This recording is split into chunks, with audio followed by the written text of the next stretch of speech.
Hey friends, it's Caitlin here from Spill the Reads. I just got back from an amazing 2 week trip in Japan where I got to read a bunch of books set in Japan. So today I want to share those recommendations with you.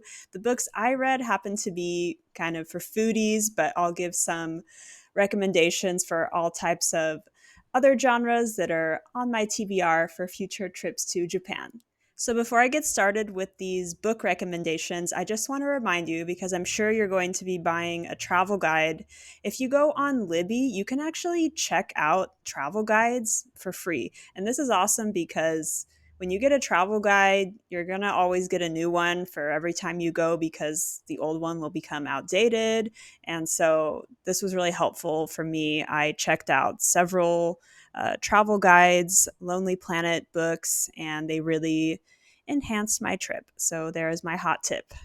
All right. So the first book that I read on my Japan trip was called Convenience Store Girl. I'd been hearing about this book everywhere and it did not disappoint. This is a very funny fictional story about this 36-year-old woman who has been working in this little convenience store in Tokyo for like 18 years and she just loves her job. She is obsessed with the store and, this very controlled lifestyle. And everyone thinks that she's crazy because she's had this like student job forever, but she just loves it. So I really recommend this book. If you probably already know this, but in Japan, convenience store culture is a big thing. And so it really was fun for me to read this book and then go buy snacks from the convenience store and pretend like I was the character in the book. So definitely recommend that one. So the next book that I read was called Butter. This is another one that I'd been hearing about all over the internet. And what I didn't know was that it's actually based on a true story. It's based on the Konkatsu killer. This is a wild story. It's about this woman who is convicted of scamming and murdering men. That she gets to fall in love with her by like cooking for them. And apparently it was really surprising because she's kind of like overweight. And in Japan, everyone, women are supposed to be really thin. And so in this story, we have this journalist that is trying to get the story of, this killer. She's in prison and she won't speak to anyone. And so the journalist starts like talking to her about food, like asking her for her favorite beef stew recipe. And so they kind of strike up this like unusual friendship. And the killer is kind of sending her on these like missions to get her to start falling in love with like good food because the journalist only eats like convenience store food. And we get all these amazing descriptions of food and it just made me excited to eat in Japan. And every time I saw butter, I would get excited and think about this book. So this is another great recommendation, especially if you are a foodie. All right, so my next book recommendation to read in Japan is actually, bear with me, it's not set in Japan, but it's Japanese adjacent, and it's one of my favorite books that I've read all year. It's called The Fetishist.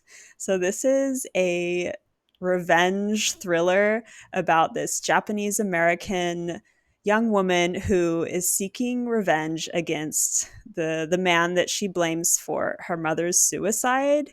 The guy is an Asian fetishist, or as they call him in the book, he is a rice king. I'd never heard that phrase before reading this book. And this is just a very hilarious, but also like heartfelt, moving thriller. It has everything that you'd want in a book. I absolutely loved it. So if you're looking for something fun with this kind of vibe, then I would definitely read The Fetishist. You will not regret it. So, like everyone else who is interested in Japan, I have also been watching the show Shogun on Hulu. And did you know that it's actually based on a series of books from the 1970s? So, I haven't read it. I mean, it's like over 1,000 pages, I think, if you read all 6 volumes. But if you are a history lover, you might be interested in reading these books. So I'll put a link along with all the other recommendations down in the video description. So Shogun is about Japan in the 1600s. There is an Englishman who becomes shipwrecked in Japan, and he becomes kind of the center of all of this political strife.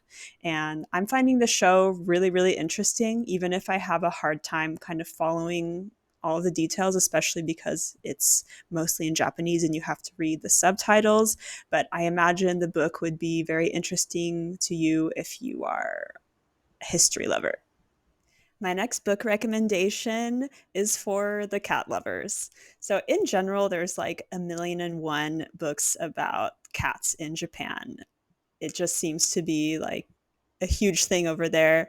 So, I'm just going to share one that I've actually read. I didn't read it in Japan, I actually found it in the trash in the building of my Paris apartment, and it just looks so cute that I had to read it. And so I thought about this book a lot when I was in Japan, seeing all these cat cafes and whatnot. So it's called The Traveling Cat Chronicles. And this is a story about, it's actually told from the perspective of the cat named Nana. And Nana is traveling around with her owner, like all over Japan, and it seems like he's trying to find uh, a home for his cat, like his beloved pet. And the cat is just very sarcastic and annoyed and not understanding why he's trying to like get rid of her. And we visit all of the owner's like friends and family members, and it's a very cute, heartwarming story. I won't say how it ends, but you can probably, imagine why he's trying to find a home for his cat. And it's a very moving story. It made me cry at the end. And if you're a cat lover, I would definitely recommend The Traveling Cat Chronicles. So I've been hearing a lot about this series of 3 books called Before the Coffee Gets Cold. And I haven't read them, but they're on my TBR. Apparently, they are amazing. This is kind of a time travel story about this really old cafe in Tokyo where you can travel back in time, but there is a catch. You have to come back before the coffee gets cold. So I don't really know more about the plot of these books, but I would really like to read them. Let me know if you've already read them and if you recommend them. I'm very curious about this series. The next book on my Japan TBR is The No Mask Murder. So apparently this book was published in 1949, but was just published in English this year. And this is written by Japan's like most famous crime writer, Akimitsu Takagi. And this is the story of this amateur crime writer who's investigating strange happenings at this mansion. There's apparently someone lurking around at night wearing something called a Hanya mask. And so when the crime writer gets there, the head of the family is found dead, locked inside a room, and this mask is laying on the ground. And so apparently the story is about the writer trying to work out the mystery behind this family's secrets and the connection to this cursed mask. This book sounds really interesting to me.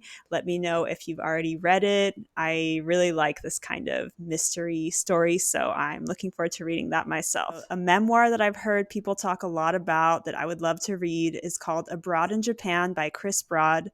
This is the story of this English teacher who arrives in a rural village in northern Japan, and he doesn't know a word of Japanese or anything about, the culture or the people. And it's supposed to be a very fun story about all of his misadventures and culture clashes and just lessons that he has learned over 10 years in Japan. So let me know if you've read that book. I'm very curious about it. I hope you've enjoyed this video and found some good recommendations to bring with you on your trip to Japan. Stick around for more recommendations of books in different destinations. I'll be releasing some more videos of books to read in Europe, in Italy. So stick around, and thanks for watching.